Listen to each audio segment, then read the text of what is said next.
Pashtunkhwa national party का मुतालिबा ये है कि 251 जोब शेरानी किला सैफुल्लाह पे पार्टी चेयरमैन खुशहाल खान जीत चुके हैं। इलेक्शन कमीशन में हमने पिटीशन जमा की है।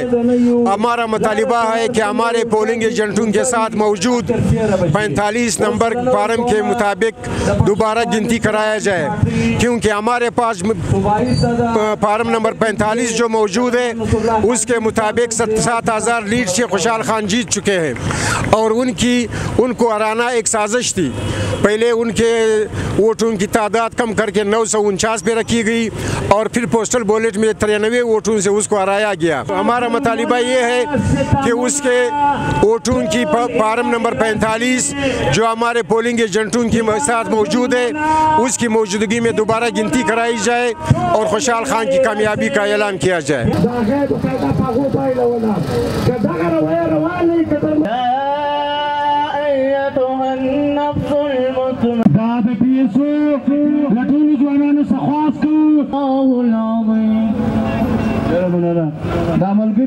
جوړ شو د دې ملک له جوړو څخه تر دا اوسه پورې د محکومو قومو د غلام ساتلو دپاره دوی مختلفې حربې او طریقې جوړوي. پاکستان جوړ شوی دی، دوی چې به دلته د ولس یو شعور رالوړېدی، ولس به سیاسي لار اخیسته نو مارشالاوې به یې ولګولې.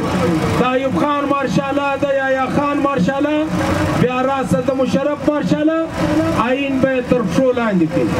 دا تره چې بیا دلته کله سیاسي پارټۍ یو قوت یو طاقت پیدا کوي، بیا دوی رشوتونه او چالاکۍ کوي، په نتیجه کې هغه پاچاهانې ماتې کړي. خان حکومت د باجوه په کې نه نړولی دی. ضمیر لرې څه پکار دی حل نه واخې. قدرمنو عزیزانو لکه څنګه ستاسو معلومه ده इसलिए कि नुसरुल्लाह अज़ीज़ की सीट पे केस हो चुका है, उसमें हम फरीक है और उसमें ट्रिब्यूनल में भी जा रहे हैं। तो पशीन 265 पशीन पे भी अलहदा पिटीशन जमा कर रहे हैं। उसके लिए भी हमारा एहतजाज है कि उसके असरनो गिनती हो। कोयटा का सीट जो सिटी वाला सीट है कौमी असम्बली का, जिस पर जमाल शाह को कामयाब करार दिया गया, हालांकि वो दस्तबरदार हुए थे, उनके लिए भी हमारा प्रोटेस्ट है। عوامی پارٹی مرکزی مالیات سیکریٹری قدرمن یوسف خان کا براوزی ایزانو دلته دی پای ناروا دانګلی زده الیکشن